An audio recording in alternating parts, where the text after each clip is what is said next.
모두 예배하는 자 되어 온전히 영과 진리로 주를 예배하자. 할렐루야. 모두 자리에서 일어나셔서 예배의 주인 되신 주님을 찬양하시겠습니다.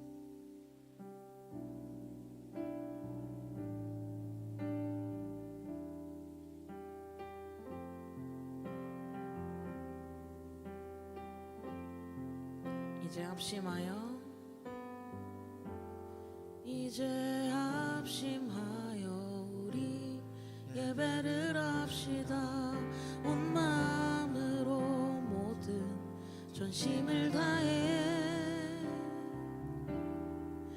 각자의 삶 멍에를 지며 흩어졌던 마음 다시 성령이 주시는 마음으로 다시 고백하겠습니다.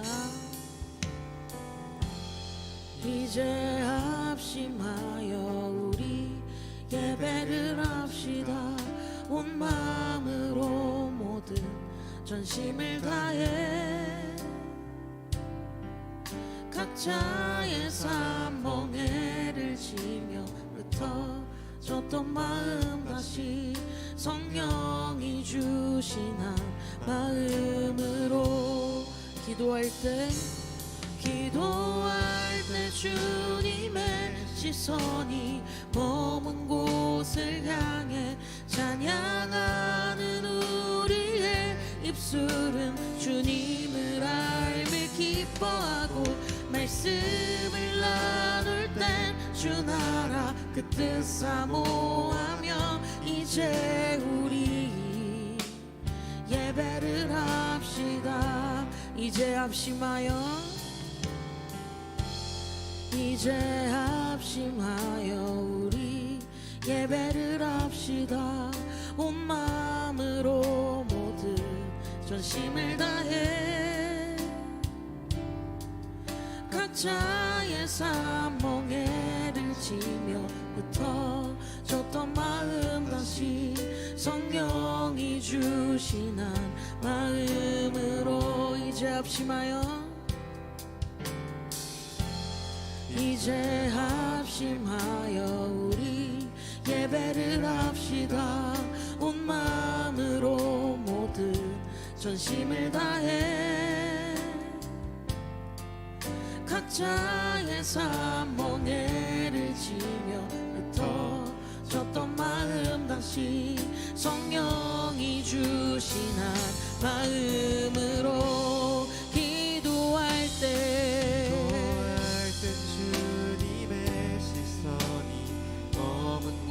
곳을 향해 찬양하는 우리의 입술은 주님을 알며 기뻐하고 말씀을 나눌 때 주 나라 그 뜻 사모하며 이제 우리 예배를 합시다. 영원 전부터 영원까지 우리 곁에 계시네. 다시 돌아와 예배를 합시다. 영원 전부터 영원까지 우리 곁에 계시네. 다시 돌아와 예배를 합시다. 영원 전부터 영원까지 우리 곁에 계시네. 다시 돌아와 예배를 합시다. 마지막으로 고백하겠습니다. 영원까지 우리 곁에 계시네. 다시 돌아와 예배를 합시다. 이제 합심하여 우리 예배를 합시다. 온 마음으로 모든 전심을 다해 각자의 삶 멍에를 지며 흩어져 멈췄던 마음 다시 성령이 주시나 마음으로 합심하여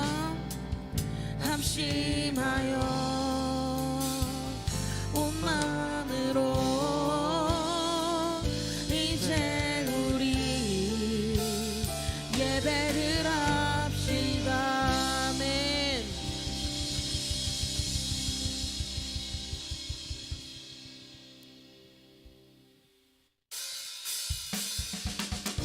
주와 같이 걸어가는 길이 쉽지 않을지라도 주님과 함께 한 걸음 한 걸음 나아간다면 그 길이 즐겁게 느껴질 것입니다. 우리 기쁜 마음으로 박수치며 찬양하시겠습니다. 주와 같이 길 가는 것 즐거운 일 아닌가. 우리 주님 걸어가신 발자취를 밟겠네. 주와 같이 길 가는 것 즐거운 일 아닌가. 우리 주님 걸어가신 발자취를 밟겠네. 한 걸음 두 걸음 매일매일 우리 주 예수와 함께 날마다 매일매일 우리 걸어가리라.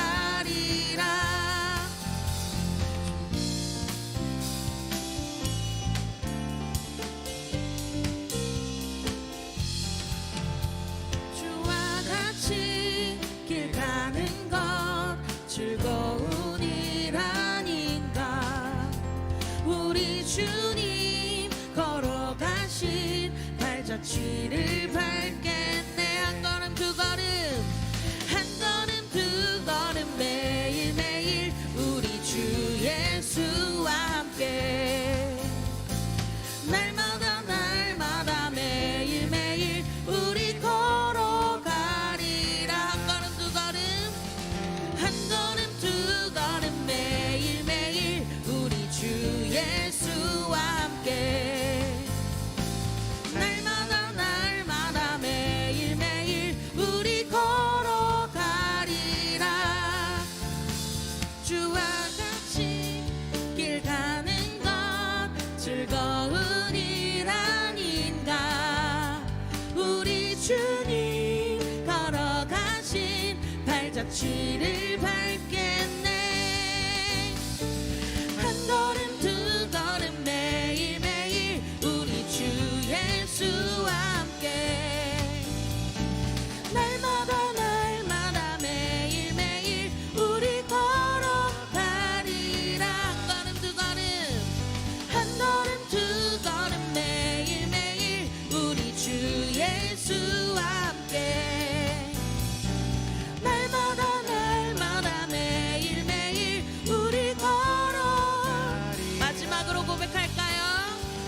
한 걸음 두 걸음 매일매일 우리 주 예수와 함께 날마다 매일매일 우리 걸어가리라.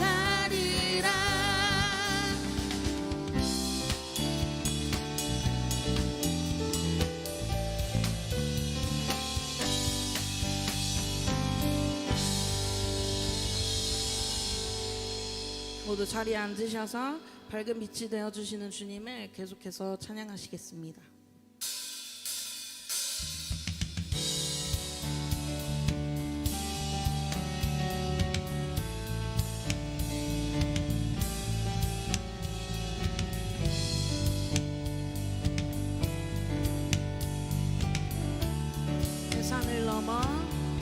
대산을 넘어 험곡에 가도 빛 가운데로 걸어가면 주께서 항상 지키시기로 약속한 말씀 변치 않네. 캄캄한 밤에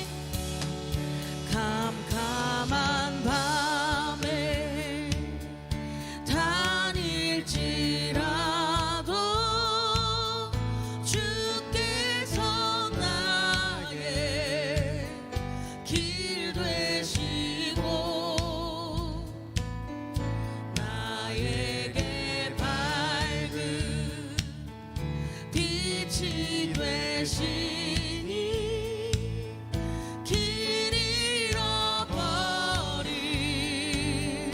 염려 없네. 하늘의 영광 하늘의 영광 하늘의 영광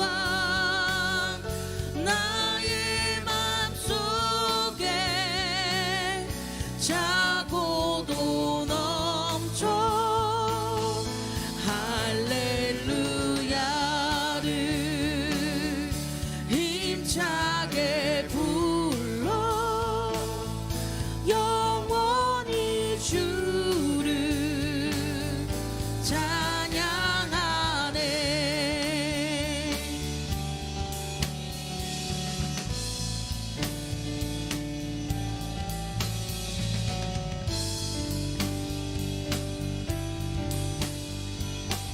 삼절로 고백하겠습니다. 광명한 급이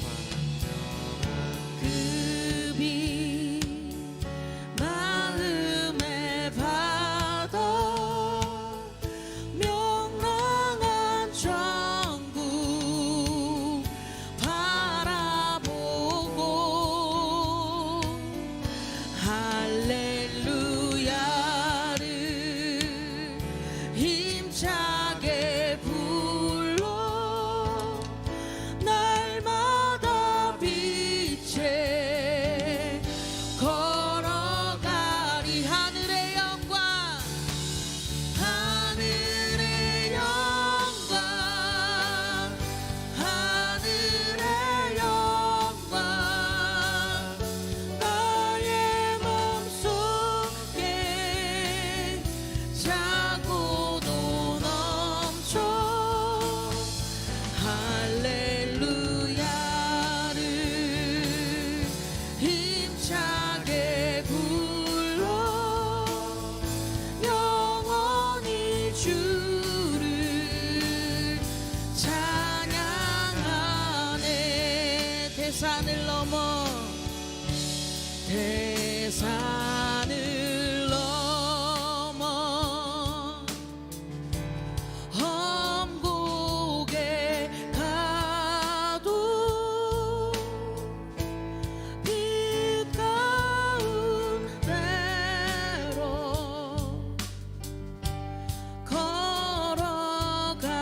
걸어가면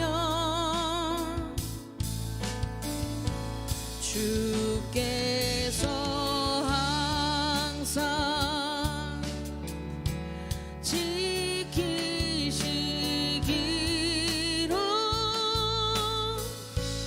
약속한 말씀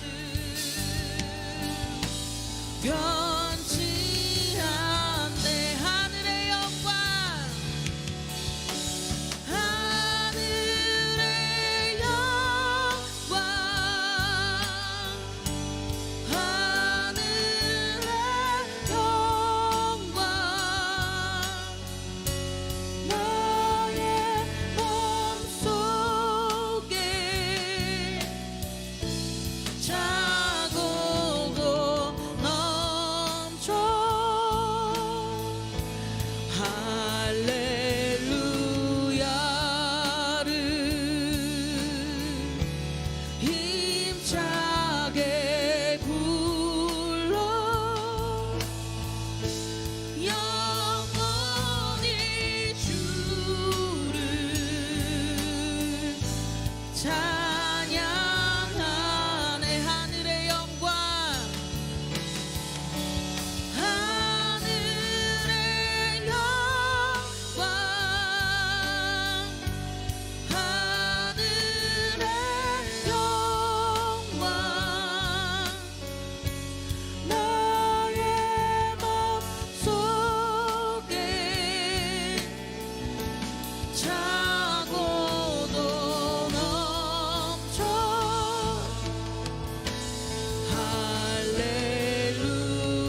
나의 소망 되신 주, 나의 소망 되신 주,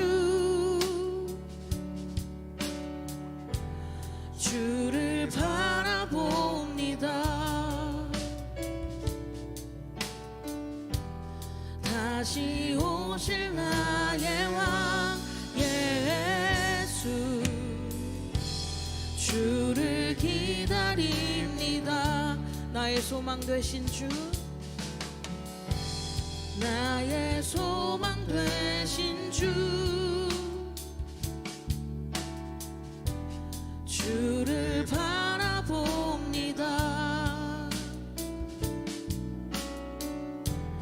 다시 오실 나의 왕 예수,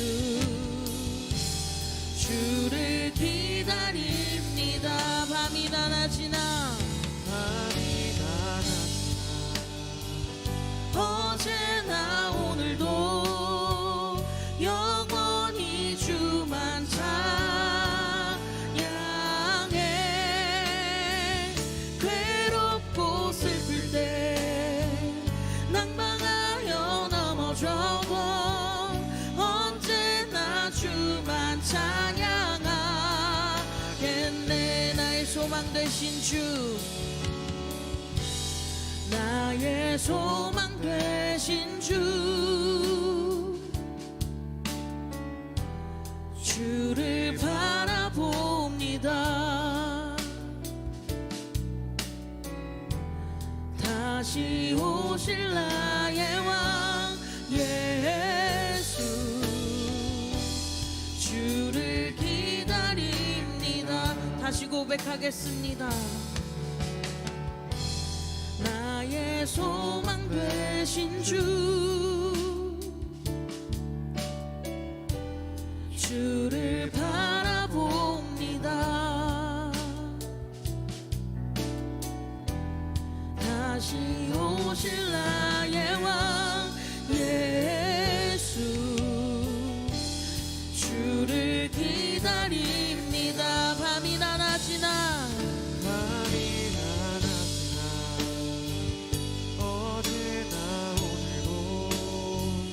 영원히 주만 찬양해.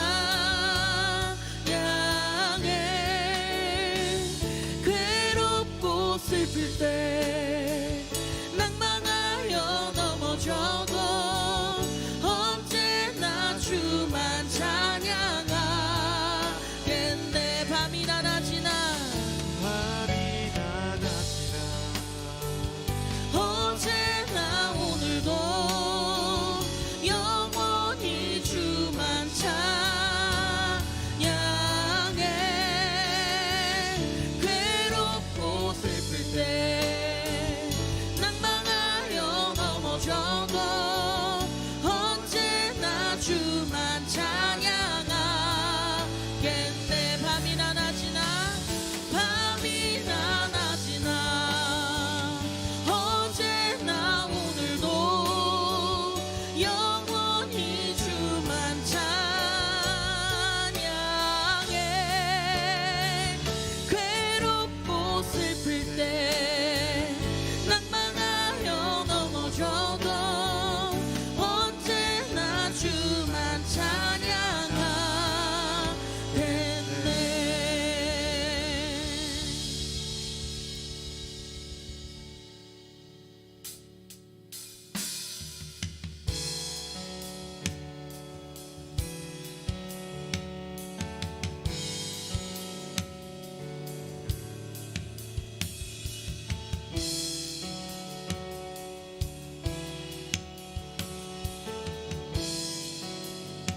주 안에 있는 나에게, 주 안에 있는 나에게 단 근심이 있으랴. 십자가 밑에 나아가 내 짐을 풀었네. 그 두려움이 변하여 내 기도 되었고 전날의 한숨 변하여 내 노래 되었네. 주님을 찬송하면서 주님을 찬송하면서 할렐루야 할렐루야. 내 앞길 멀고 험해도 나 주님만 따라가리.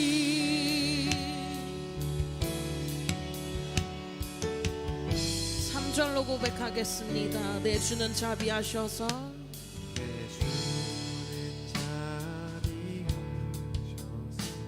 늘 함께 계시고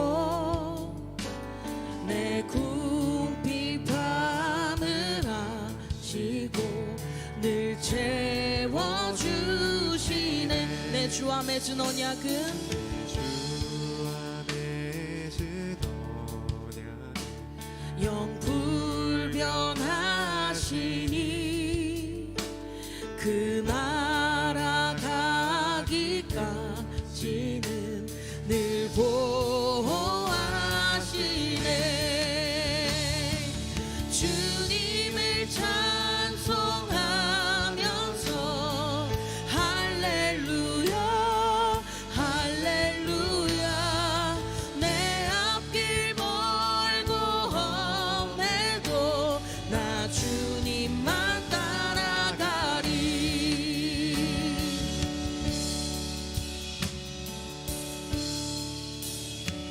주 안에 있는 나에게 단 근심이 있으랴. 십자가 밑에 나아가 내 짐을 풀었네. 주님을 찬송하면서 주님을 찬송하면서 할렐루야 할렐루야. 내 앞길 멀고 험해도 나 주님만 따라가리. 주님을 찬송하면서 할렐루야 할렐루야. 내 앞길 멀고 험해도 나 주님만. 마지막으로 고백하겠습니다. 주님을 찬송하면서 할렐루야 할렐루야. 내 앞길 멀고 험해도 나 주님만 따라가리.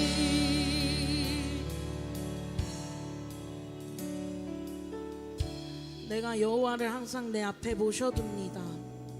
주께서 내 오른쪽에 계시니 내가 흔들리지 않을 것입니다.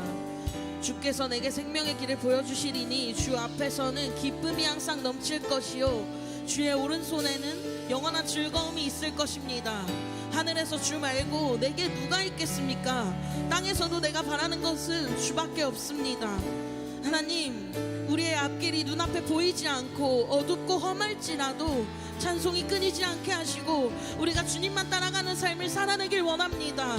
주와 같이 걸어가는 길이 때로는 버겁고 힘들 때가 있습니다. 주님 한 분만으로 만족하기에는 우리의 마음을 흔드는 많은 유혹과 시련들이 찾아옵니다.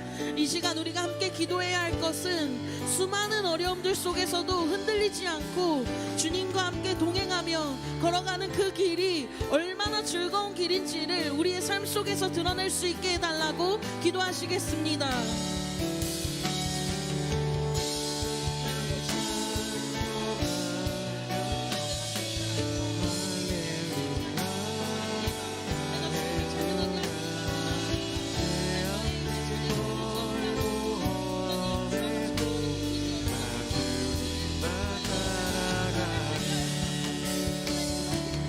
주님을 찬송하면서 할렐루야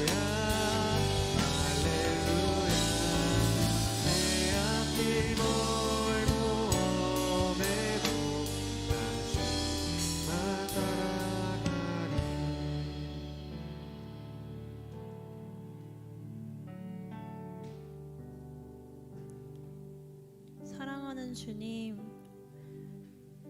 오늘 또 새날 새 예배로 주님 앞에 서게 하심에 감사를 드립니다. 주님만을 바라보며 나아가는 이 시간, 이곳에 임재하셔서 더 깊이 주님 안에 거하는 저희 모두가 되게 해주세요. 주님, 저희에게 허락하신 대한민국을 위해 기도합니다. 우리 민족을 사랑하셔서 자유를 허락하시고 평화를 허락하심을 감사합니다. 이러한 주님의 놀라우심을 증거하는 민족이 되게 하시고 어두움을 이기신 예수님께 소망을 두는 담대한 주님의 백성들이 되도록 이 땅을 축복해 주세요. 범청년부를 위해 기도합니다. 청년의 때에 주님의 사랑을 노래하게 하시니 감사합니다. 그 사랑으로 모이고 그 사랑으로 흩어지는 공동체 되게 하시고 그러한 사랑을 빼앗기지 않는 저희 모두가 되게 해주세요. 또한 함께 모여 예배할 때 하나님의 나라를 맛보게 하셔서 기쁨과 화평이 넘쳐나게 하여 주옵소서. 청년부를 섬기는 박모세 목사님과 리더들을 위해 기도합니다. 그들의 섬김과 수고를 기억하여 주시고 그들의 삶과 사역 가운데도 지혜와 힘을 부으셔서 주님의 마음을 더욱더 닮아가는 목사님과 리더들이 될 수 있게 해주세요. 우리의 목자 되신 주님, 주님으로 인해 부족함이 없음을 고백합니다. 예수님의 이름으로 기도드립니다. 아멘.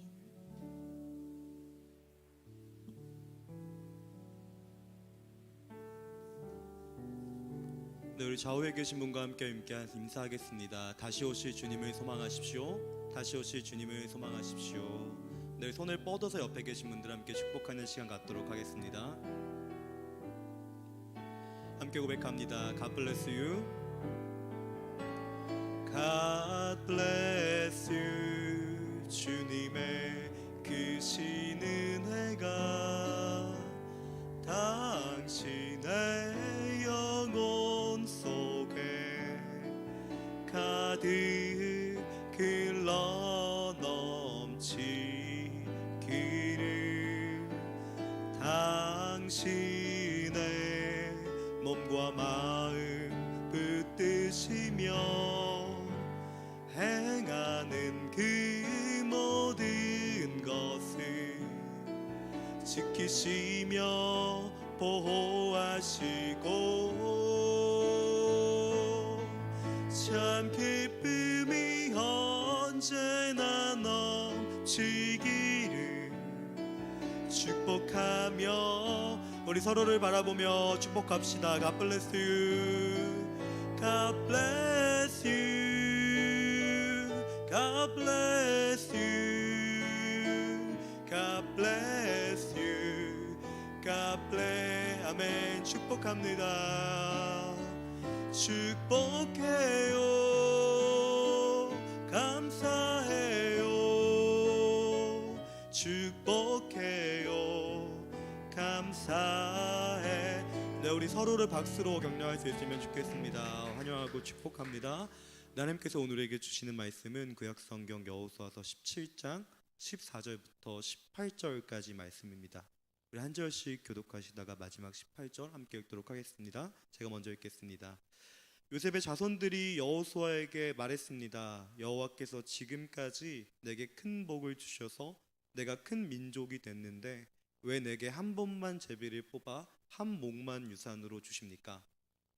여호수아가 그들에게 대답했습니다.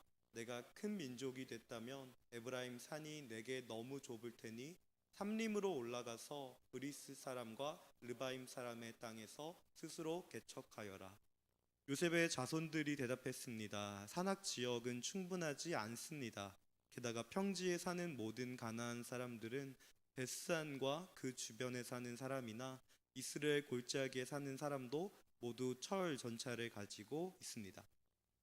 그러나 여호수아는 요셉의 집 곧 에브라임과 므낫세 지파에게 말했습니다. 너는 큰 민족이고 세력도 크니 한 번의 제비만 뽑을 수는 없다. 함께 읽겠습니다. 산악 지역도 내 것이 될 것이다. 산악 지역일지라도 내가 스스로 개척하여라.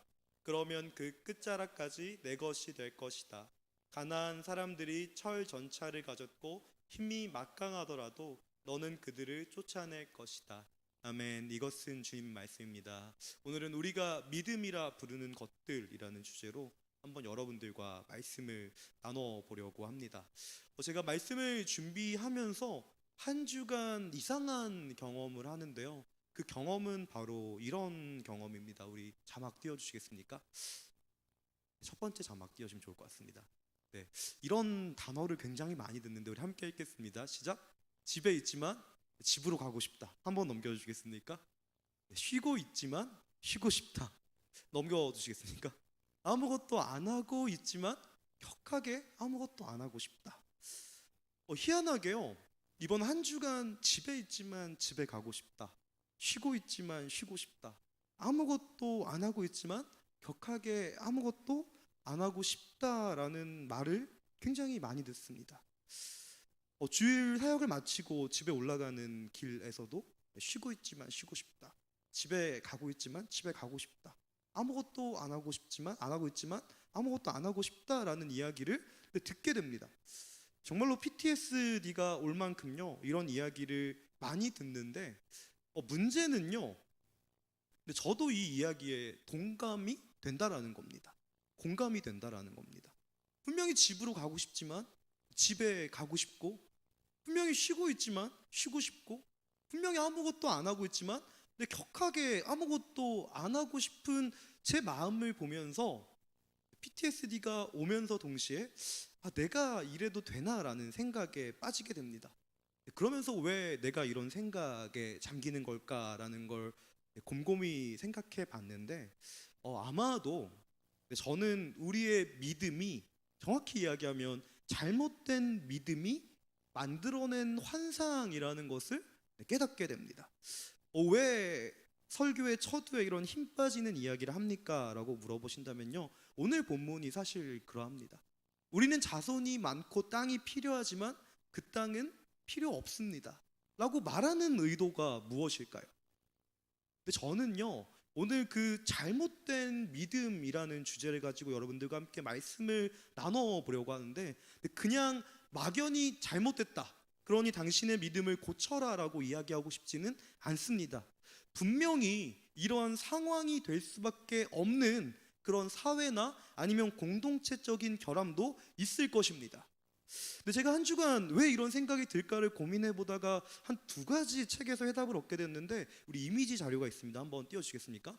가짜 노동이라는 책이고요. 다른 한 권은 피로 사회라는 책입니다. 이 가짜 노동이라는 책은 아직 안 읽어봤는데 소개를 받은 책이고, 이 피로 사회는 캄보디아 선교를 가는 길에 제가 읽었던 책인데요. 근데 이 책들에 의하면 우리가 집에 있지만 집에 가고 싶고, 쉬고 있지만 쉬고 싶고, 아무것도 안 하고 있지만 격하게 아무것도 안 하고 싶은 이유를 이렇게 설명합니다. 우리는요 이 사회가 요구하는 그런 업무를 감당하게 되면서 불필요한 업무를 너무 많이 한 나머지 정작 우리 자신의 삶과 가치에 대한 의미를 잃어버린다라고 가짜 노동이 이야기한다면, 이 피로 사회는요 그 주체가 바로 여러분이다라고 이야기합니다. 우리 스스로를 억눌러서 우리 스스로를 쥐어짜서 스스로 노동을 가담하고 있는 자신이 바로 문제다라고 이야기합니다. 근데 저는요 이 믿음의 문제를 여러분들과 함께 나누기에 앞서서 이렇게 말씀드리고 싶습니다. 믿음을 바로 세우기 위해서 가장 먼저 해야 될 일은요, 공동체를 고치거나 아니면 사회 제도를 개선해야 되는 것이 아니라 바로 여러분 자신을 돌아보셔야만 됩니다. 제가 예전에 여러분들에게 드린 말씀이 있는데, 그 데카르트라는 철학자가 이렇게 이야기하죠. 나는 생각한다, 고로 나는 존재한다. 먼저 여러분 자신을 조금 돌아볼 수 있으면 좋겠습니다. 오늘 본문은 이렇게 시작됩니다. 갈렙이라고 하는 아주 좋은 이야기가 마치고 나서 모든 땅 분배가 끝날 즈음에 요셉의 자손이라고 하는 므낫세와 에브라임 지파가 여호수아 앞에 섭니다. 그리고 그들은 여호수아 앞에서 이렇게 이야기합니다. 우리는 하나님께 많은 축복을 받아서 우리의 수가 굉장히 많습니다. 여기까지는 좋은데요, 그 다음 말이 조금 어려운, 어떻게 보면 이 상황과 맞지 않는 요청을 하게 됩니다. 그러나 당신은 우리의 수가 많은 걸 고려하지 않고 우리에게 한 목의 제비만 뽑게 했습니다. 무슨 말이죠? 당신은 우리를 선대하지 않았습니다 라는 것입니다. 우리는 여호와 하나님께 복을 받아서 인원이 많은데 당신이 우리에게 한 번만 제비 뽑기를 하게 해서 우리는 이 사람들이 모두 다 생활할 만한 토대를 갖지 못했습니다라고 불평을 이야기합니다. 그러자 이 이야기를 들은 여호수아는요, 이 므낫세와 에브라임 지파라고 하는 요셉의 한 자손들에게 각각 브리스와 르바임이라고 하는 살림지대를 분배해 줍니다. 그러나 문제는 여기서 발생합니다. 제가 아까 말씀드렸던 것처럼요, 집에 있지만 집에 가고 싶은 마음, 분명히 쉬고 있지만 격하게 쉬고 싶은 마음이 이들 가운데 발동합니다. 여호수아가 이 르바임과 브리스 산지를 너희가 점령하라라는 이야기 듣자마자 이들이 갑자기 이 땅 분배 받은 걸 거부한다라는 겁니다. 조금 전까지는 필요한데요 라고 이야기했다가 여호수아가 이 땅을 가져가라라고 이야기하니까요, 아니요 필요 없는데요 라고 이들이 이야기한다라는 것입니다. 그러면서 이들은 나름 합리적인 대답을 하는데요, 이 브리스와 르바임이라는 곳은 산지이기 때문에 우리 민족이 거주할 만한 땅이 아니라는 겁니다. 그리고 이 브리스와 르바임 아래 평지는 베스안 마을과 이스라엘 골짜기라는 곳이 있는데 그 땅의 거류민은 너무 강하기 때문에 우리는 그들을 상대할 수 없다라고 이야기합니다. 아마 여러분들도 한 번씩 다 경험해 보셨을 겁니다. 집에 가고 있지만, 아니면 집에 있지만 집으로 가고 싶은 마음이 들 때는 이걸 해결해 줄 수 있는 사람이 없습니다. 그렇죠? 쉬고 있지만요, 이 쉼을 더 누리고 싶은 이 사람을 향해서 우리는 어떠한 아무런 조치도 취할 수 없다라는 걸 여러분들이 잘 아실 거예요. 지금 이들의 요구는요, 여호수아가 해결해 줄 수 있는 영역이 아니라는 것입니다. 어쩌면 이들의 견해는 굉장히 합리적이에요. 조금 전에 갈렙이라고 하는 사람은 비록 헤브론이라고 하는 그 아낙 자손의 거주민이 굉장히 강했지만 헤브론 땅은 좋았잖아요. 그런데 왜 우리에게는요, 이 브리스와 르바임이라고 하는 산지를 주면서, 정확히 얘기하면 좋지 않은 땅을 주면서 왜 강한 민족이 있는 곳으로 우리를 보내십니까? 라고 불평한다라는 겁니다. 해결해 줄 수 없다라는 겁니다. 집에 있는 여러분들을 더 집으로 보내드릴 수 없는 것처럼요, 쉬고 있는 여러분들을 쉬게 할 수 없는 것처럼 해결해 줄 수 없는 문제를 여호수아에게 요구하고 있다라는 겁니다. 근데 아마 제가 여호수아였다면요, 그냥 거기 만족해 살아라고 대답했을 것 같지만요, 이 여호수아가 친절하게 두 가지 교훈만을 딱 전달하는데, 여호수아서 17장 17절부터 18절까지 말씀입니다. 함께 읽겠습니다. 시작. 그러나 여호수아는 요셉의 집 곧 에브라임과 므낫세 지파에게 말했습니다. 너는 큰 민족이고 세력도 크니 한 번의 제비만 뽑을 수는 없다. 산악 지역도 내 것이 될 것이다. 산악 지역일지라도 내가 스스로 개척하여라. 그러면 그 끝자락까지 내 것이 될 것이다. 가나안 사람들이 철 전차를 가졌고 힘이 막강하더라도 너는 그들을 쫓아낼 것이다. 여호수아가 이 두 지파에게 하는 첫 번째 교훈은요, 이스라엘에게 있어 땅이라고 하는 건 하나님의 은혜의 선물이라는 겁니다. 나중에 여러분들과 함께 기회가 되면 나눌 텐데, 이스라엘은 철저히 땅의 주인은 하나님이십니다라고 이야기하며 희년 사상이라는 것을 갖게 되는데, 중요한 건 여호수아는 지금 이렇게 이야기한다라는 것입니다. 땅의 주인은 하나님이시고, 그리고 이 땅을 선물로 주시는 분도 바로 하나님이다라는 겁니다. 그리고 다른 한 가지 교훈을 주는데요, 여호와로부터 복을 받아서 너희의 수가 많아졌다라는 것은요, 반대로 이렇게 이야기해야 된다라고 여호수아는 이야기합니다. 너희에게 주어진 책임이 막대하다라고 여호수아는 이렇게 교훈합니다. 네, 우리는 이 여호수아의 교훈으로부터, 이 상황으로부터 첫 번째 교훈을 얻게 되는데, 첫 번째 교훈 함께 읽겠습니다. 네, 시작. 올바른 믿음이 자라나기 위해서는 거짓된 신념이 제거되어야만 합니다. 이 첫 번째 교훈은 바로 이것입니다. 올바른 믿음이 자라나기 위해서는요, 거짓된 신념이 제거되어야만 합니다. 이 믿음과 신념이 뭐가 다른지 궁금하신 분께서는요, 챗GPT를 통해 검색해 보시면 아주 상세하게 설명해 드릴 겁니다. 만약에 여러분들이 집에 가고 있는데 집에 가고 싶다면요, 쉬고 있는데 쉬고 싶다면요, 아무것도 안 하고 있는데 더 아무것도 안 하고 싶다면 이 문제를 해결할 수 있는 건 여러분들밖에 없다라는 겁니다. 특별히 그 문제를 해결하기 위해서 여러분들이 가장 먼저 돌아봐야 될 건요, 주변의 사회나 아니면 어떤 제도나 관습이나 공동체가 아니라 바로 나 자신의 신념이라는 것입니다. 내 이 믿음, 신념하면 아마 가장 많이 등장하는 사람이 있을 텐데 아브라함이라는 사람일 거고요. 창세기로부터 이 믿음에 대한 이야기는 계속 나오고 있습니다. 여러분들이 잘 아시는 것처럼 하나님께서는 이 아브라함에게 두 가지 축복을 주십니다. 크게 한 가지 축복은요, 아브라함이 가나안 땅에서 많은 땅을 차지하게 되고 그의 이름이 유명해지게 된다라는 축복입니다. 다른 한 가지는 여러분들이 잘 알고 있는 축복인데, 아브라함의 자녀를 통해서 많은 사람들이 태어나게 되고 하나의 민족이 된다라는 것이 그 축복의 이야기입니다. 사실 창세기를 여러분들이 균형감 있게 읽다 보면요, 이 아브라함의 신념과 아브라함의 믿음이 어떻게 변화되기 시작하는지를 여러분들이 목격하게 되는데, 하나님께서 이 주신 축복 중에 한 가지 축복이 이루어지게 될 때 이 아브라함의 믿음을 고치시기 위해 개입하신 하나님의 모습을 우리는 보게 됩니다. 그러기 위해서 우리가 먼저 어떤 일이 있었는지를 조금 알았으면 좋겠는데, 창세기 14장 17절부터 21절까지 말씀 함께 읽겠습니다. 시작.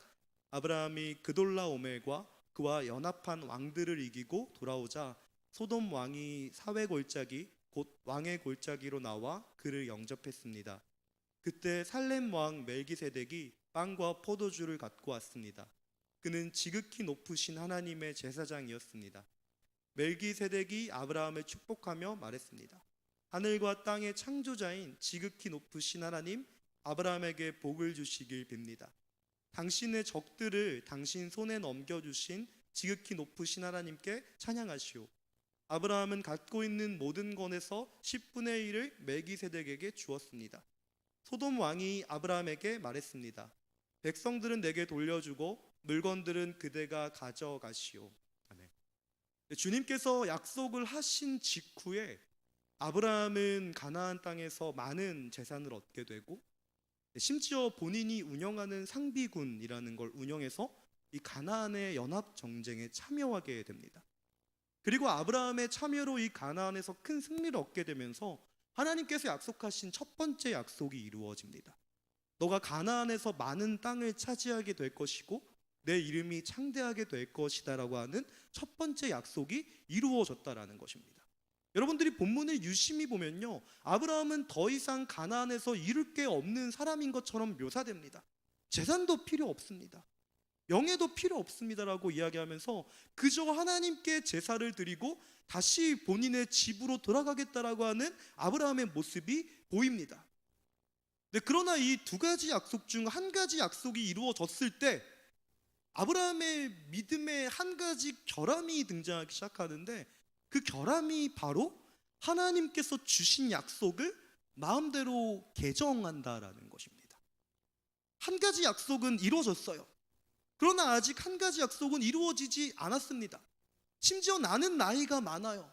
내 아내도 너무 나이가 많아서 자녀를 가질 수 없다라는 걸 알게 된 아브라함은요, 이 두 가지 약속 중 아직 이루어지지 않은 한 가지 약속에 집중하고 이 약속을 바꾸기 시작합니다. 바로 이어지는 창세기 15장에서 아브라함은 이런 생각을 가지고 있었다라고 이야기하는데, 하나님께서 나에게 주시는 나의 자녀가 아니라 더 이상 소망이 없는 나에게는 나의 계획에 대해서 또한 나와 가장 함께한 이 엘리에셀이 가장 적합하고 이에게 나의 모든 것을 줘야겠다라고 생각하기 시작했다라는 것입니다.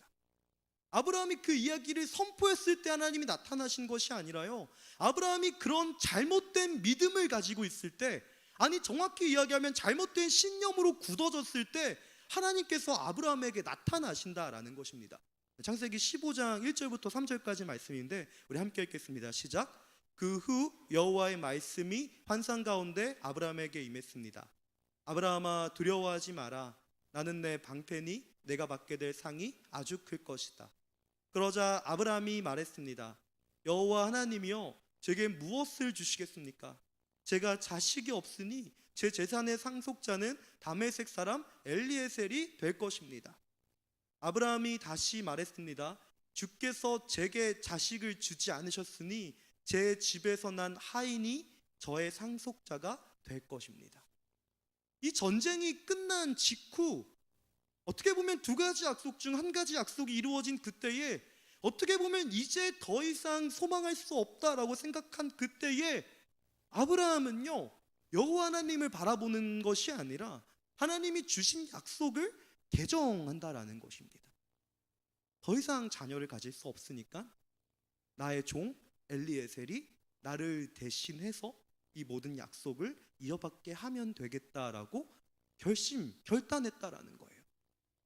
우리는 믿음의 조상이라고 하는 아브라함이 어떠한 모습을 취하고 있는지를 이 창세기 14장과 15절을 통해서 확인하게 됩니다. 특별히 하나님께서는요, 아브라함이 온전한 믿음을 가지고 있을 때가 아니라 그의 믿음이 잘못된 신념으로 고착되기 시작했을 때 그에게 찾아왔다라는 걸 경험하게 됩니다.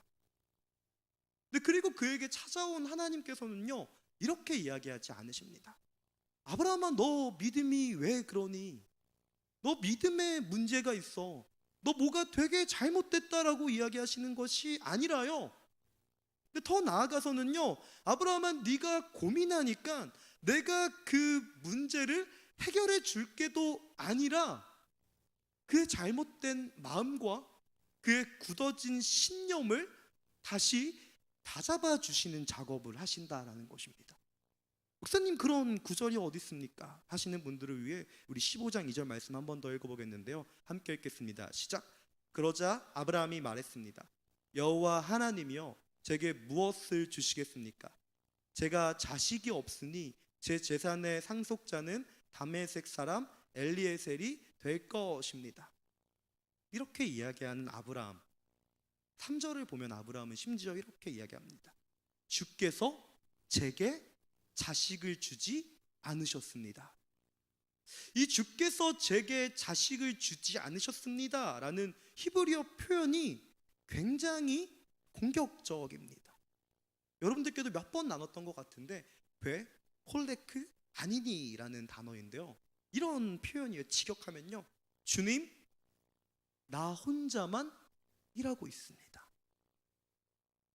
주님, 나 혼자만 주님의 약속을 기억하면서 열심히 그 약속을 이루기 위해 노력하고 있습니다. 이게 반어법이라면 직설법으로는 이렇게 될 거예요. 주님, 뭐 하십니까? 내가 이렇게 열심히 주님의 약속을 이루어 가는데 주님께서는 어디서 무엇 하고 계십니까? 정말로 주님이 약속을 생각하고 계십니까? 라고 하는 자신의 억울한 심정을 하나님께 토해 놓는다라는 겁니다. 근데 이런 아브라함을 향해서 하나님께서는요, 너 그러면 안 돼. 너 왜 그래? 아니, 내가 언제 이렇게 할 테니까 기다려가 아니라요, 그를 데리고 밖으로 나가십니다. 그리고 제가 늘 장난스럽게 이야기한 것처럼요, 이 밤하늘의 별을 세는 굉장히 감성적이고 무드가 있는 작업을 하는 것처럼 보이는데, 사실 이 행위는요, 아브라함으로 하여금 다시 한번 하나님의 약속을 떠올리게 하는 행위라라는 걸 여러분들이 아셔야만 합니다. 그냥 그의 감정에 호소해서 아브라함아, 왜 그래?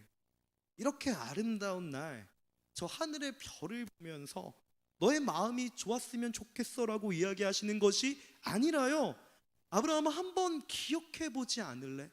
내가 너에게 무엇이라고 이야기했고 너가 가져야 될 태도가 무엇인지를 너가 한번 다시 돌이켜보면 좋지 않겠니? 라는 태도로 그를 데리고 밖으로 나가신다라는 거예요. 창세기 15장 4절부터 6절까지 말씀 한번 읽어보겠습니다. 시작. 그러자 여호와의 말씀이 그에게 임해 말씀하셨습니다. 그는 내 상속자가 되지 않을 것이다. 오직 내 몸에서 나온 사람이 내 상속자가 될 것이다. 여호와께서 아브라함을 밖으로 데리고 나가 말씀하셨습니다. 하늘을 올려다보고 별을 세어보아라. 과연 셀 수 있겠느냐? 그리고 여호와께서 말씀하셨습니다. 내 자손도 이와 같이 될 것이다. 아브라함이 여호와를 믿었습니다. 그래서 여호와께서 아브라함의 그런 믿음 때문에 그를 의롭게 여기셨습니다. 마침내 믿음이라는 단어가 등장하죠.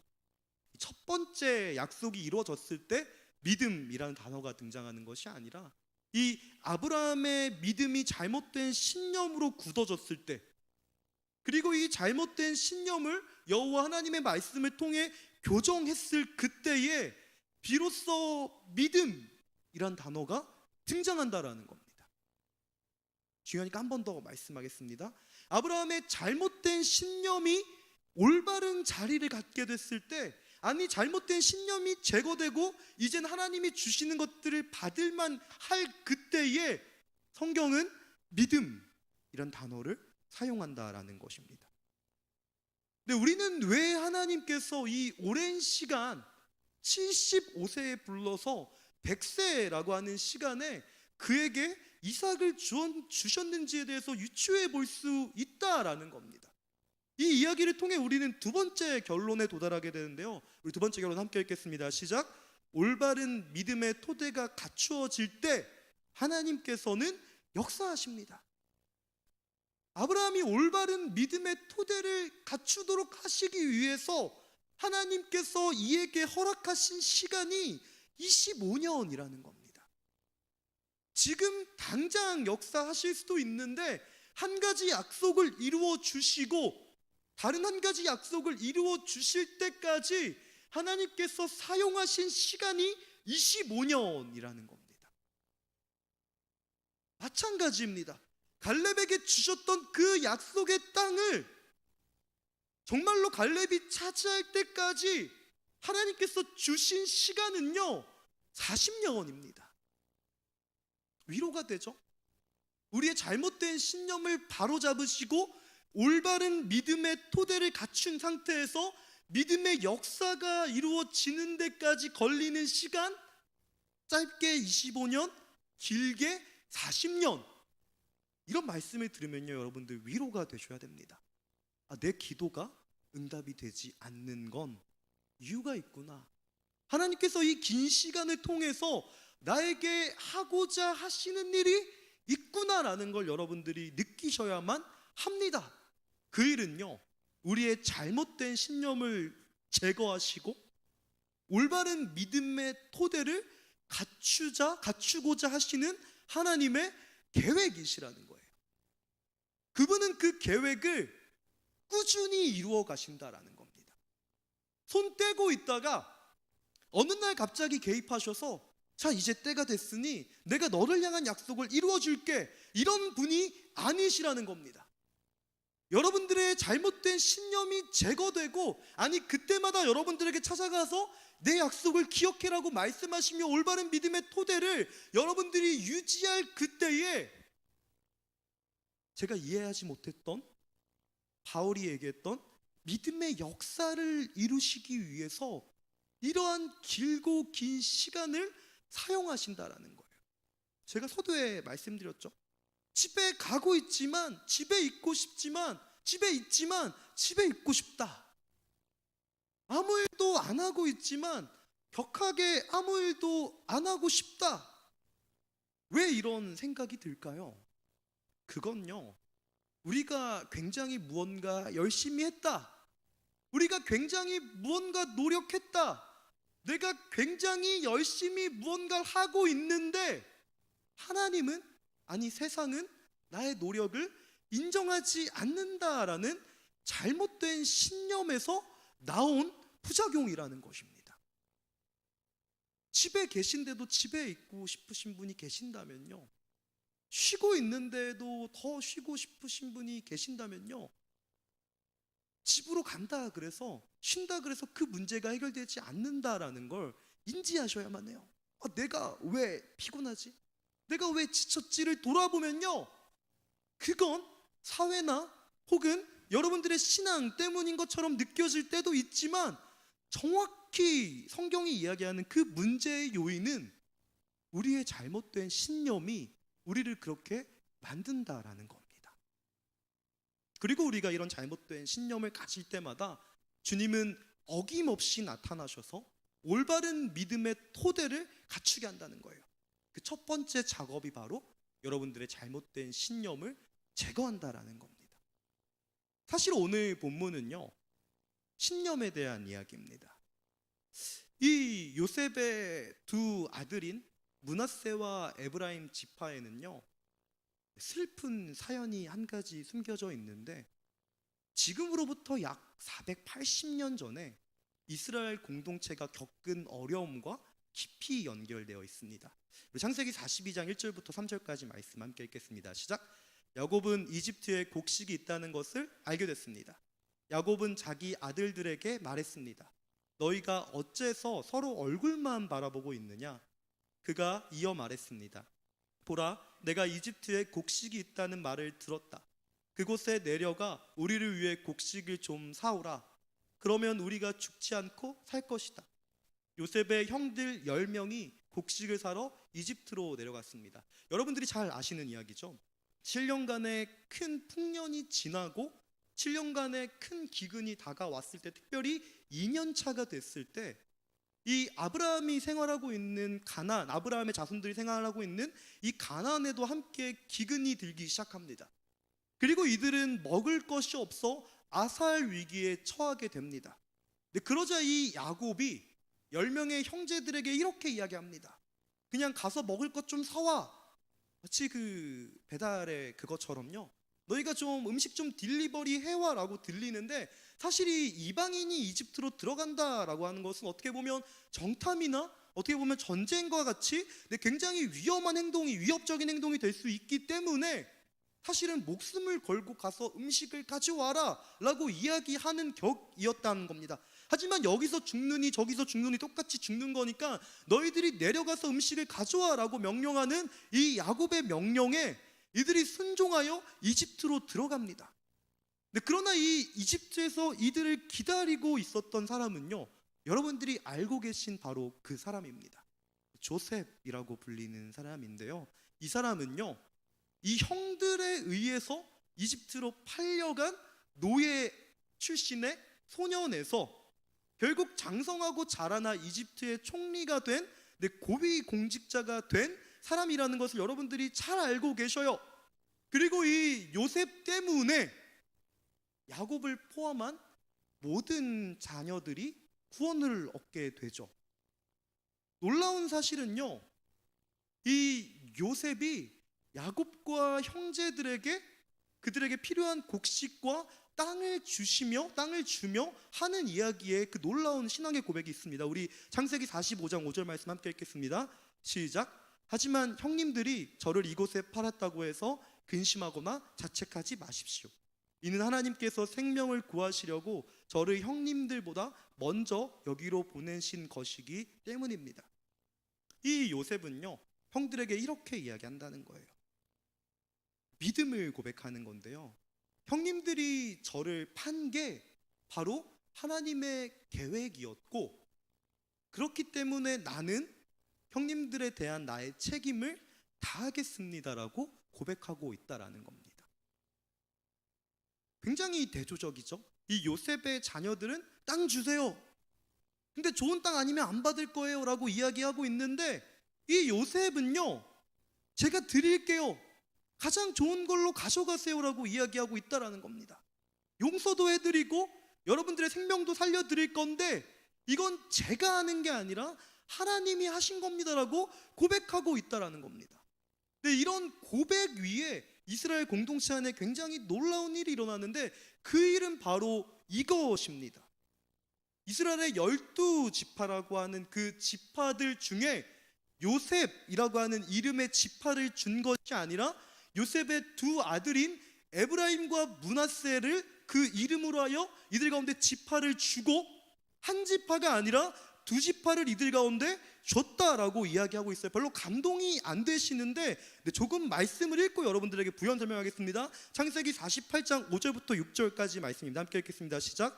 내가 이곳 내게로 오기 전에 이집트에서 내게 태어난 이 두 아들은 이제 내 아들과 같다. 에브라임과 므낫세는 르우벤과 시므온처럼 내 아들이 될 것이다. 그들 다음에 내게 난 자식들이 내 아들이 될 것이다.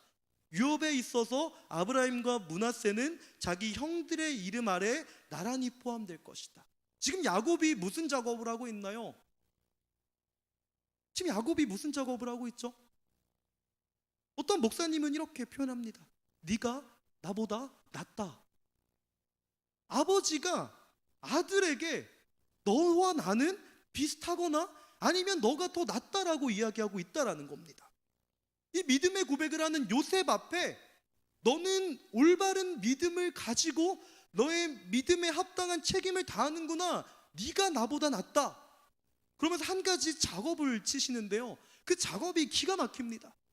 너의 형제들이 너의 자녀들과 같다라고 이야기하고 있다는 거예요.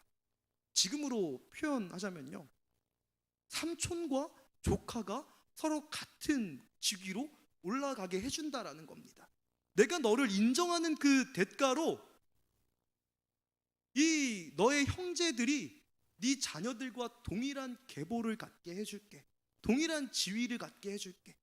너가 나보다 낫기에, 아니 너가 나와 유사하고 비슷하기에, 아니 하나님은 너를 통해 일하시는 걸 내가 확신하기에 너의 형제들을 너의 자녀들과 동일한 위치로 올려줄게. 아니 너의 자녀들을 너의 형제들과 동일한 위치로 올려줄게라고 이야기하고 있다라는 것입니다. 고로 이 에브라임과 므낫세 지파는요, 자부심이 있었을 거예요. 우리는 비록 다음 세대지만 너희들과 같은 세대야. 우리의 자손은 너희들의 모든 가족을 구원했어 라고 하는 자부심이 있었을 거예요. 우리는 순수 혈통이고 우리의 조상은 이집트에서 총리를 했고 너희들을 구원했고 우리의 조상은 너희들의 조상보다 더 위대한 사람이야 라고 이야기했을 수도 있다라는 것입니다. 근데 이들의 이런 자부심과 패기가 등장하는 구절이 있는데 17장 14절입니다. 함께 읽겠습니다. 시작. 요셉의 자손들이 여호수아에게 말했습니다. 여호와께서 지금까지 내게 큰 복을 주셔서 내가 큰 민족이 됐는데 왜 내게 한 번만 제비를 뽑아 한 목만 유산으로 주십니까? 무슨 이야기죠? 제가 이렇게 의미가 있는데, 제가 이렇게 가치가 있는데 왜 저의 의미와 가치를 보아주시지 않습니까? 우리가 이렇게 큰 기여를 했고 우리가 이렇게 많은 지파를 차지하고 있고 우리의 민족이 이렇게나 많은데 왜 당신은 나에 대해 리스펙트하지 않나요? 당신이 잘못됐습니다. 이 사회가 잘못됐습니다라고 이야기하고 있는 것과 유사하다라는 겁니다. 이런 그들을 향해서요, 여호수아는 이 버릇없는 놈 봐라, 똑바로 하지 않을래라고 이야기하는 것이 아니라요, 오히려 그들에게 믿음과 책임에 대해서 올바로 이야기한다라는 겁니다. 맞아, 너의 조상인 요셉이 모든 민족을 구원하셨고 그를 통해서 이스라엘이 구원을 받은 거 맞아. 그런데 알고 있니? 지금 너희 안에 자리 잡힌 믿음은 잘못된 신념이야. 그 결과 너희는 너희의 권리를 요구하고 있지 않니라고 교훈하고 있다라는 거예요. 그러면서 이들을 향해 명령합니다. 너희의 잘못된 신념을 제거하여 버리고 하나님이 주시는 올바른 믿음을 너희가 가져야 해.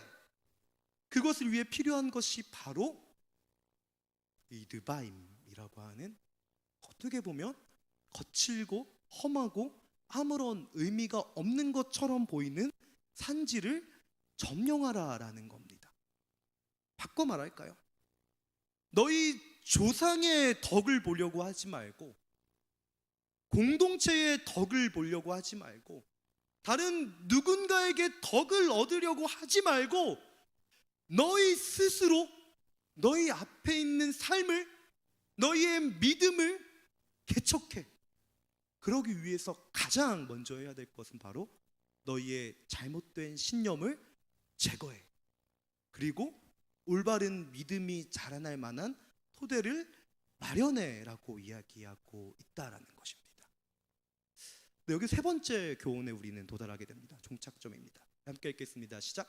거짓된 신념으로부터 올바른 믿음이 자라나는 과정이 믿음의 여정이다. 네, 이게 바로 믿음의 여정입니다. 네, 우리는 흔히 생각합니다. 왜 저 사람은 저렇게 쉽게 가는 것 같고 나는 왜 이렇게 어려운 것일까? 왜 저 사람은 아무것도 하지 않는 것 같은데 삶이 형통하고 왜 나는 엄청나게 노력하는 것 같은데 늘 나의 삶은 고군분투하는 것 같은 것일까? 이런 생각이 드실 그때에 돌이켜보셔야만 한다라는 것입니다. 여러분 안에 잘못된 신념이 자리 잡고 있다라는 거예요. 오늘은 솔직하기로 여러분들과 약속을 하고 솔직하게 말씀을 맞춰보려고 합니다. 신학생인 저에게 한 가지 믿음이 있었습니다. 그 믿음은요, 내가 준비된 만큼 하나님께서 나를 사용하실 거라는 믿음입니다. 정확히 이야기하면 내가 열심히 준비하면 준비할수록 나는 준비된 공동체에 부임하게 되고 이 준비된 공동체에서 준비된 사람들과 함께 큰 일을 이루게 될 것이다 라는 믿음이 저에게 있었습니다. 아마 그래서 저를 준비된 공동체인 이 서산봄 공동체에 보낸 거라 저는 확신합니다. 그런데 문제는요, 사역을 하고 있지만 사역 같지 않은 사역이 계속 이루어진다는 거예요.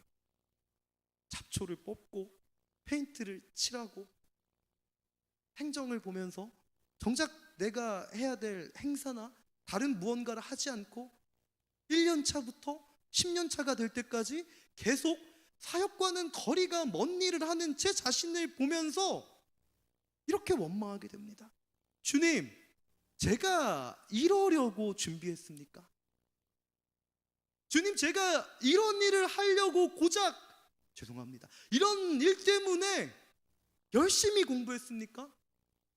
남들 놀 때 공부하고 남들 연애할 때 사역한 이 저는 무엇입니까? 라고 하나님께 항변했다라는 거예요. 왜 나를 단 한 번도 준비된 공동체로 보내시지 않으십니까?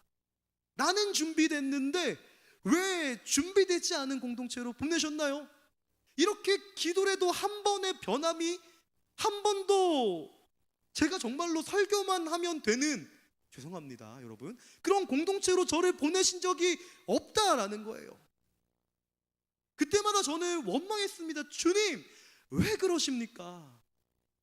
제가 이렇게 열심히 준비하는데, 제가 이렇게 열심히 준비해서 이 모든 것들을 다 사용해야 되는데 왜 나를 이런 환경에 자꾸 놓으십니까? 이러면 나 집에 갈렙이라는 이야기가 나올 만큼요, 저를 계속 몰아가신다라는 겁니다. 이때까지만 해도요, 저는 제 믿음이 확실하다라고 생각했습니다. 나는 올바른 믿음을 기초로 올바른 일을 해왔고 주님께서는 이 믿음에 응답하셔야만 한다라는 생각이 저에게 있었다라는 거예요. 그런데 오랜 시간이 지나고 제가 한 가지 사실을 발견하게 됩니다. 이건 믿음이 아니라 잘못된 신념이었다라는 겁니다. 이건 믿음이 아니에요.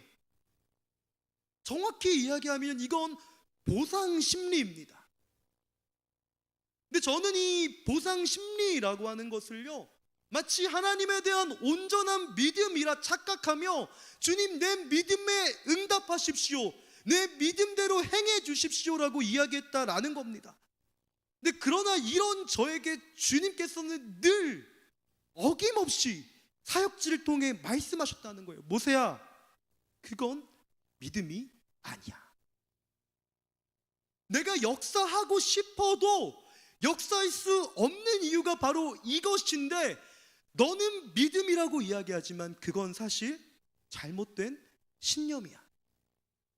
그 잘못된 신념 위에 내가 일할 수 없어라고 이야기하며 어김없이 저를 단련하시는 주님의 모습을 보게 됩니다. 집에 가는 길에도 집에 가고 싶다. 쉬고 있지만 쉬고 싶다.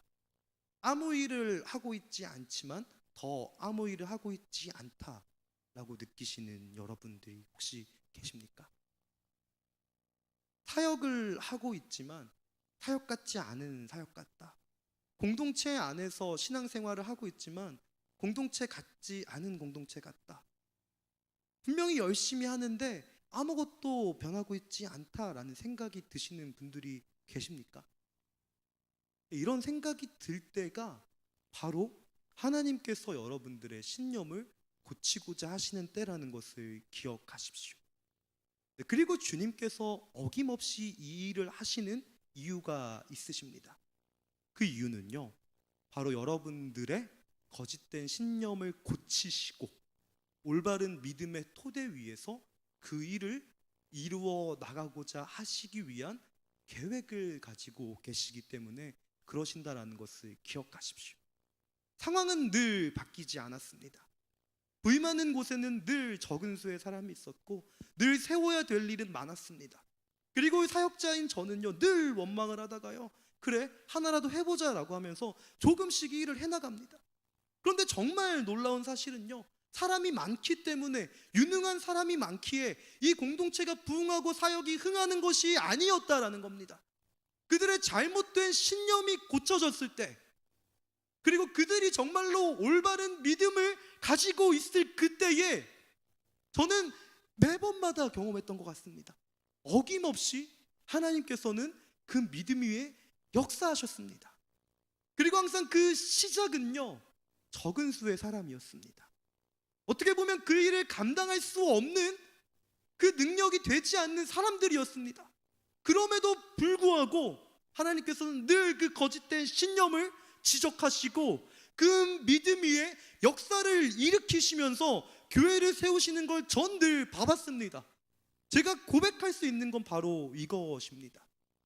여러분들이 믿음이라고 부르는 것들을 한번 돌이켜보시지 않겠습니까? 그리고 혹시 그 믿음이 잘못된 신념으로 자리 잡아서 거봐, 이런 거 아니야 라고 이야기하시는 분이 계신다면요, 한번 주님께 여쭤보시지 않겠습니까? 주님, 제 안에는 어떤 믿음이 있습니까? 혹시 저에게 잘못된 신념이 있다면 이 신념을 고쳐주시지 않겠습니까? 저는 확신합니다. 이러한 믿음 안에는요, 반드시 역사가 있습니다.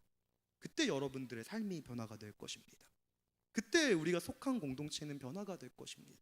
그때 이 나라는요, 그때 우리의 모든 공동체와 이 세대는요, 변화가 되고 구원을 받게 될 것입니다.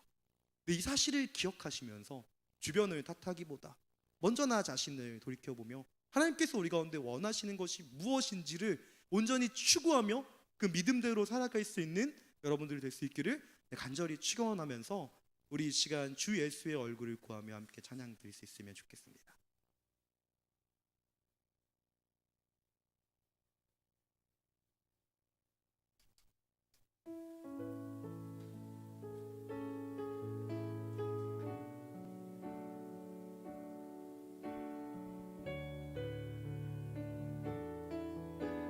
함께 고백합시다. 주 예수의 얼굴을 구하며, 주 예수의 얼굴을 구하며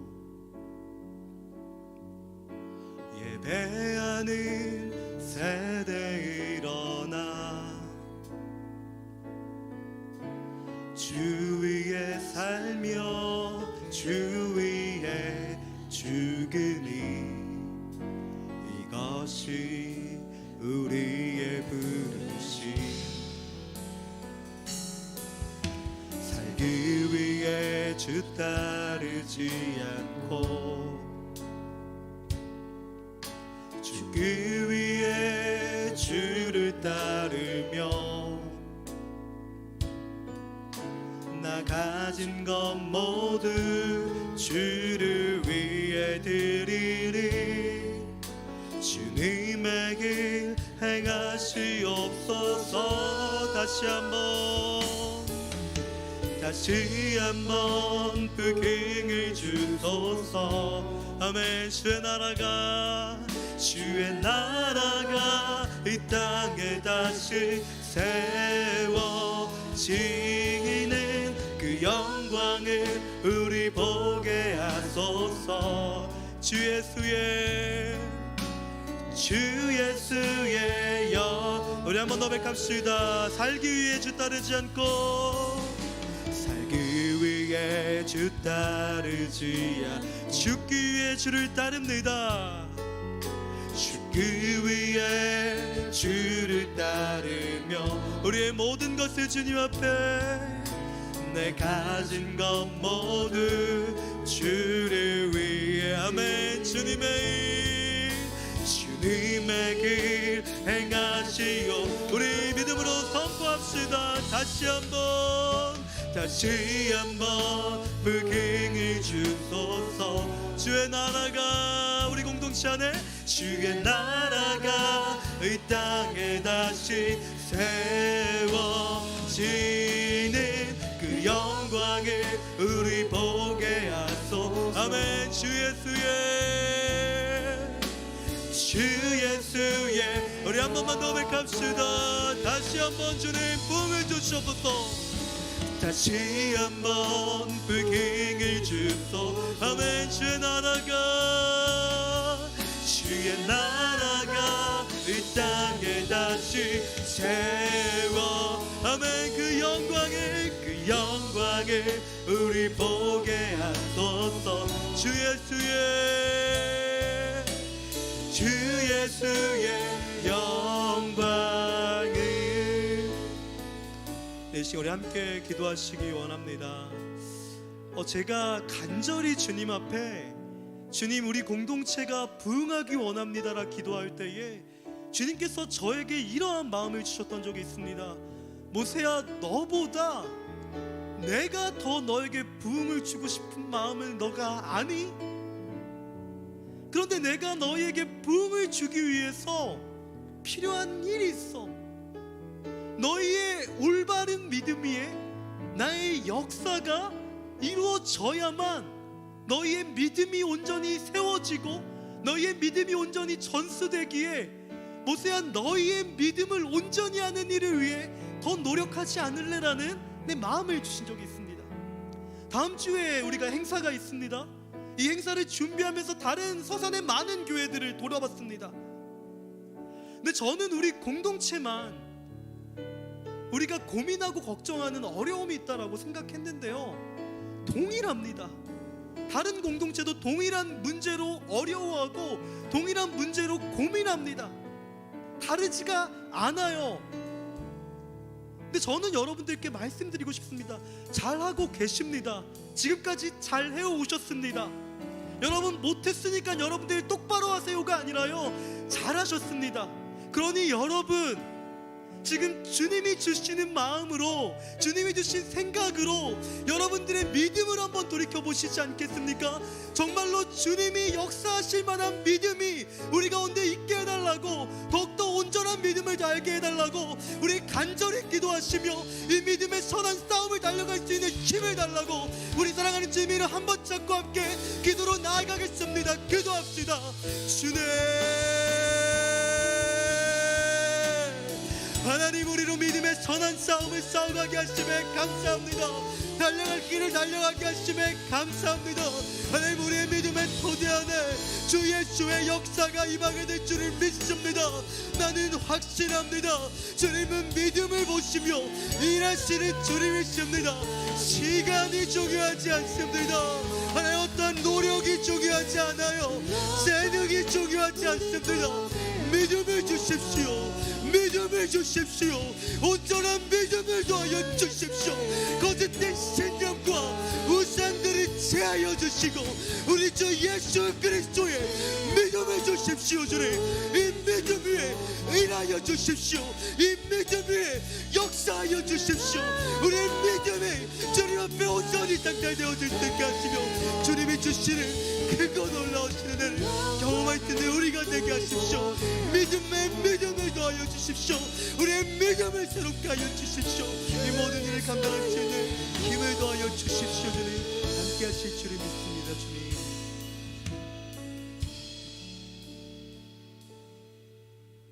주님 말씀하십니다. 할 수 있거든이 무슨 말이냐? 믿는 자에게는 능치 못함이 없다. 주님, 우리는 그동안 잘못된 신념을 가지고 주님을 따랐습니다. 주님, 이런 잘못된 신념을 가진 제자들에게 날마다 주님 말씀하셨습니다. 누구든지 나를 따르려거든 자기 자신을 부인하고 나의 신념을 부셔버리고 십자가를 지고 나를 따르라. 주님, 오직 고난받는 사람이, 오직 고통하는 사람이, 오직 괴롭고 슬픈 자만이 주 예수 그리스도의 마음을 아는 자가 되는 줄로 이 시간 우리가 확신하며 주 예수 그리스도의 남은 고난에 참여하기를 원합니다. 단순히 주 예수께서 우리 가운데 십자가를 지셨고 우리가 이미 구원을 받았기 때문에 우리는 이 십자가를 지는 수고를 감당하기 원치 않아라고 이야기하며 저 멀리서 잘못된 신념을 가지고 있는 주의 무리가 되는 것이 아니라 주 예수 그리스도의 제자가 되어 우리의 잘못된 신념 곧 자기 자신을 부인하고 주 예수의 십자가를 지며 주님께서 어떤 마음으로 십자가를 지시고 골고다를 걸어 올라가셨는지를 하나님 우리로 깨달아 알 수 있게 하여 주십시오. 주 예수 그리스도의 마음이 우리 안에 있게 하여 주시고 우리 공동체가 주 예수 그리스도의 마음을 가진 자들의 공동체 곧 교회가 되게 하시며 이 교회 위에 주 당신께서 당신의 자녀들을 보내주셔서 이 모든 일을 감당할 수 있게 하여 주십시오. 주님, 우리가 참다운 교회가 되기 원합니다. 교회 공동체가 되기 원합니다. 주 예수의 교회가 될 수 있도록 하나님 우리 축복하여 주시고 우리 사용하여 주십시오. 하나님 우리 가운데 올바른 믿음을 주실 줄을 믿사오며 이 모든 말씀 가운데 살아계신 우리 주 예수 그리스도의 이름으로 기도드리옵나이다. 아멘. 네, 우리 다 함께 자리에 일어나셔서 봉헌 찬양 올려드리시겠습니다.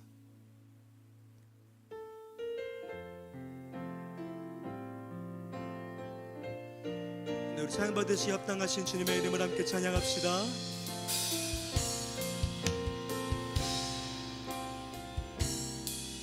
영광을 돌리세 우리 하나님께 존귀와 위엄과 능력과 아름다움 만방의 모든 신은 헛된 우상이니 오직 하늘의 하나님 그 영광 우리 함께 선포합시다. 주님의 영광 주님의 영광 모든 나라 위에 주님의 영광 온 세계 위에 하늘에 계신 우리 아버지 영광 찬양해 우리 주님 나라 영원하리라. 우리 주님 뜻은 이루어지리라. 우리 주님 나라 영원하리라. 사랑의 주님, 오직 믿음이면 된다 라고 말씀하시는 주님, 우리의 모든 잘못된 신념과 또한 우리의 모든 잘못된 가치관과 또한 이 땅의 모든 온전하지 못한 것들을 이 시간 내려놓으며 이 모든 것들의 주인이시며 또한 우리를 부르신 이이시며 우리를 의롭게 하시며 영화롭게 하시는 이이신 예수를 바라보며 우리의 시간과 또한 우리의 헌신과 마음과 또한 물질을 구별하여 드린 우리 사랑하는 모든 봄청년 공동체를 축복하여 주십시오. 하나님, 우리 공동체 안에 믿음을 더하여 주셔서 주님께서 역사하시기에 합당한 공동체가 되어질 수 있도록 우리를 축복하여 주시옵소서. 주님, 무엇보다 다음 있을 토크 콘서트와 또한 주중에 있을 멘토님의 건강과 그 수술 가운데 주님 함께하여 주셔서 우리 공동체 안에 큰 기쁨의 소식과 주님 잔치가 우리 가운데 이루어질 수 있는 믿음의 역사를 우리로 경험할 수 있게 도와주시옵소서. 이제는 우리 주 예수 그리스도의 은혜와 아버지 하나님의 사랑과 성령 하나님의 내주하시고 교통하시는 은혜가 잘못된 신념을 버리고 나 자신을 부인하고 주님이 주시는 참다운 믿음 곧 십자가를 지며 이 고난에 동참하고자 다짐하며 결단하는 우리 모든 사랑하는 서산 온누리교회 특별히 봄 청년들 가운데에 멘토님들의 건강과 가정과 그 모든 사역들 가운데에 이제로부터 영원까지 함께 하시기를 간절히 축원하옵나이다. 아멘.